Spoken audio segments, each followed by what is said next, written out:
Ladies and gentlemen, welcome to Waifuware, the show where we take a look at all those cheap games on Steam trying to bait you into spending your hard-earned dollar at the promise of some digital ad-friendly. On today's episode, we're looking at Dogolrax. Now, this is one of those episodes where it's questionable if this even belongs here. It meets the criteria I lay out, I guess, but at the same time, it just doesn't feel right. Considering this, and this, I figure many of you may find it on Steam and feel it could be a Waifuware title, just as I did. But there's so much more to it than that. Truthfully, that stuff is a small, basically inconsequential part of this game's whole. But since you may fall into the same pitfalls I did while looking at this on Steam, let's take a look at what it really is. Dogolrax is developed and self-published by Team Shuriken. It released on February 24th of 2017 to mostly positive reviews. Looking at these reviews is quite illuminating, as those who liked it really liked it, and the few that didn't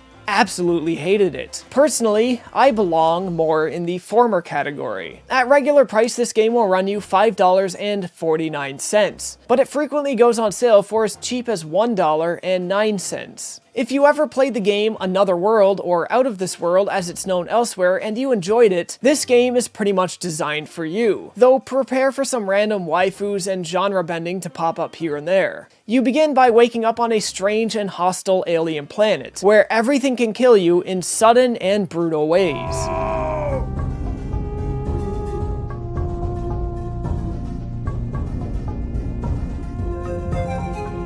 Or sometimes in not so sudden, yet still very brutal ways.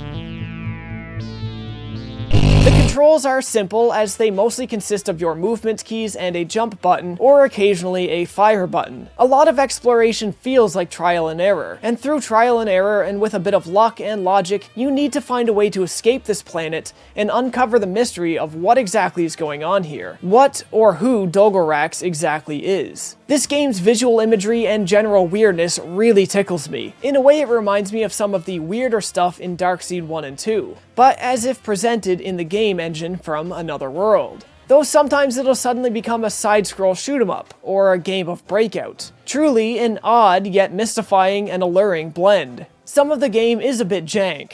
Jump physics are unwieldy as you sink like a stone. And when you do get to play Breakout, the paddle is incredibly stiff, and even hitches up on the ball from time to time. But for the sheer weird factor alone, I was consistently intrigued, and was willing to put up with the jank in the same way I would in a Suda51 game or a Lars von Trier film, just to see what was around the next corner. But sadly, the game's length is on the rather short side. I sat down and completed my first run within only an hour and a half. I guess I was okay with the length and okay with it ending when, where, and how it did. But part of me wanted to just keep exploring this absolute minefield of HR Giger-esque creativity. Repeat playthroughs are somewhat encouraged, as some areas do have multiple routes for you to do, and there is a hidden minigame that adds a little more to the runtime, but for the most part, this is something you'll turn on maybe once and never again, having finished it to satisfaction that first time around. Although, it seems a lot of people found it overly difficult and rage-quitted too. The music in the game has a neat retro aesthetic to it. I didn't exactly love the soundtrack or anything, but it fit.